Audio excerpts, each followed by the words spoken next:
ఎవరైనా సరే మీ భూమిని లాక్కోవాలన్నా అంటే కబ్జా చేసినా సరే, మీ ఆస్తిపాస్తులను కబ్జా చేసి, అదేవిధంగా మీ పొలాలుగా చేసి మీ దగ్గర తీసుకొని అవి మీకు ఇవ్వకుండా మిమ్మల్ని బాగా టార్చర్ చేస్తున్నారు, మమ్మల్ని బాగా ఇబ్బంది పెడుతున్నారు అనుకుంటున్న వాళ్ళు ఎవరైతే ఉన్నారో అటువంటి వాళ్ళ కోసం ఈరోజు ఈ యొక్క చిన్న పరిహారం అన్నమాట. మీరు శ్మశానంలోకి వెళ్ళిపోయి మీరేం చేస్తారంటే అక్కడి నుంచి మట్టి తెచ్చుకోండి. ఒక పిడికెడు మట్టి తెచ్చుకొని శ్మశానంలోంచి తీసుకురావాలి. మట్టి పిడికెడు మట్టి తెచ్చుకొని మీరు ఇక్కడ ఆ పిడికెడు మట్టి తెచ్చుకొని ఒక పక్కన పెట్టుకున్న తర్వాత మీరు గీలోయ్ జ్యూస్ అని ఉండిద్ది అనమాట. అది ఆన్లైన్లో మీరు కొట్టి వచ్చింది. గీలోయ్ జ్యూస్ వచ్చిందన్నమాట.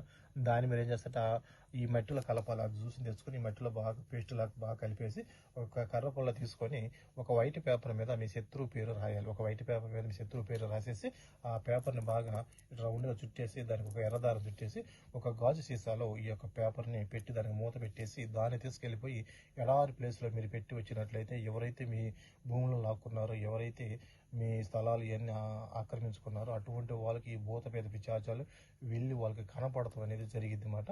అటువంటి పవర్ఫుల్ గల ప్రక్రియ మాట ఇది. మీరు కావాలంటే ప్రయత్నించి చూడండి, మీకు రిజల్ట్ అనేది పక్కాగా కనపడేది. కాకపోతే దీన్ని తీసుకెళ్ళిపోయి శ్మశానంలో కప్పెట్టకూడదు,